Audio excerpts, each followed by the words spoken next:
Krishna Radhe Radhe friends. आज की video में हम आपको कामदा एकादशी की व्रत कथा सुनाएंगे। तो चलिए कथा शुरू करते हैं।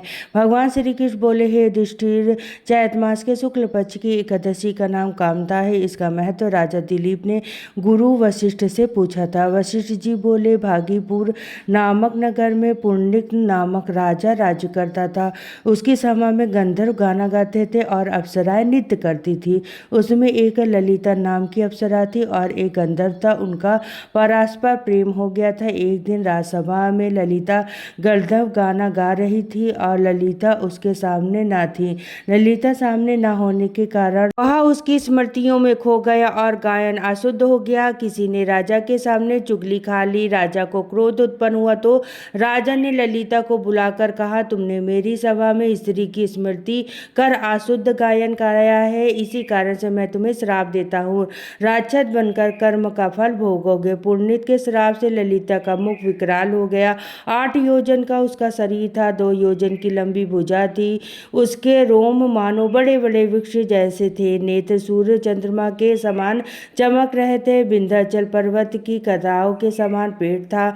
भोजन मिलना मुश्किल हो गया था। भूख से दुखी हो गया। उसकी स्त्री ने सुना तो वो भी वन में उसके पीछे पीछे विचरण करने लगी। उस वन में सिंगी ऋषि का आश्रम था। ललिता ने मुनि के शरण में जाकर पति के उद्धार का उपाय पूछा। मुनि बोले, कामदा एकादशी की विधि विधान व्रत करने से उसके फल को अपने पति को अर्पण कर देना, नीचे ही वो स्वर्ग को प्राप्त करेगा। अतः ललिता ने कामदा एकादशी का विधि विधान व्रत किया, रात्रि जागरण किया, दीप जलाया, प्रभु के गुणगान गाए, प्रातःकाल ब्राह्मण को दक्षिणा देकर भोजन कराया, फिर उसकी परिक्रमा कर पग पग पर अश्वमेध यज्ञ का फल लिया, जिसे ब्राह्मणों के सामने पति को अर्पण कर दिया। उसी समय वो राक्षस योनि से छूटकर पति के साथ स्वर्ग को चला गया।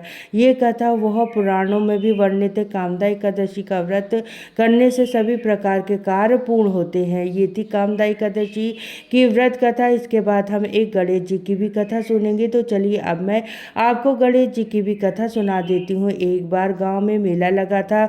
सब लोग मेले में जा रहे थे। एक छोटी सी लड़की ने जिद कर लिया कि माँ, मैं भी मेला में जाऊंगी। उसकी माँ ने कहा, नहीं बेटा, वहाँ बहुत भीड़ होगी, तुम कहीं गिर पड़ जाओगी, चोट लग जाएगी। लेकिन लड़की नहीं मानी।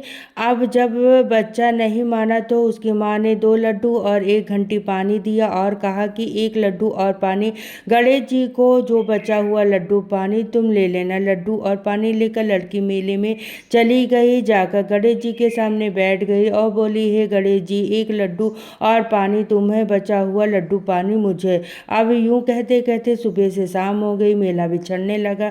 सब लोग अपने घर जाने लगे। सब ने लड़की को कहा कि चलो घर चलो, लेकिन लड़की बोली, नहीं, मैं तो अब जब गणेश जी लड्डू खा लेंगे, पानी पी लेंगे, तब तक घर नहीं जाऊंगी। अब गणेश जी ने सोचा कि ये घर नहीं जाएगी तो उसका दोष मेरे सर लगेगा। गणेश जी एक छोटे से बालक के रूप में आए और बोले, तुम्हारा लड्डू खा लिया, तुम्हारा पानी पी लिया, अब मांगो, क्या मांगती हो। लड़की सोचने लगी, क्या मांगू? अन्न मांगू, धन मांगू, खेत मांगू, बैल मांगू, महल मांगू, सुहाग मांगू, कोठी मांगू, धन मांगू, हवेली मांगू, क्या मांगू। अब लड़की सोचने ही लगी थी। इतनी देर में छोटा सा बालक बोला, तुमने जो जो सोचा है वो सब हो जाएगा, अब तुम अपने घर जाओ। लड़की अपने घर चली गई। घर आकर माँ ने कहा, बेटा, सब लोग आ गए थे, तुम अब तक क्यों नहीं आई, इतनी देर कहाँ लगा दी। तो लड़की बोली, माँ, आपने ही तो कहा था कि गणेश जी को लड्डू खिलाकर पानी पिलाकर आना, तो मैं गणेश जी को लड्डू खिलाकर और पानी पिलाकर आई हूँ। लड़की ने जैसे ही बात पूरी की, वैसे ही जो जो उसने सोचा था सब कुछ हो गया। टूटे फूटे घर महल का बन गया, खेत खलियान हो गए, सब कुछ हो गया। गणेश जी महाराज जैसे उस लड़की की इच्छा पूरी की, जैसे उसके घर को अन्न धन से भरा, वैसे ही सबकी इच्छा पूरी करना और सबके घर को अन्न धन से भर देना।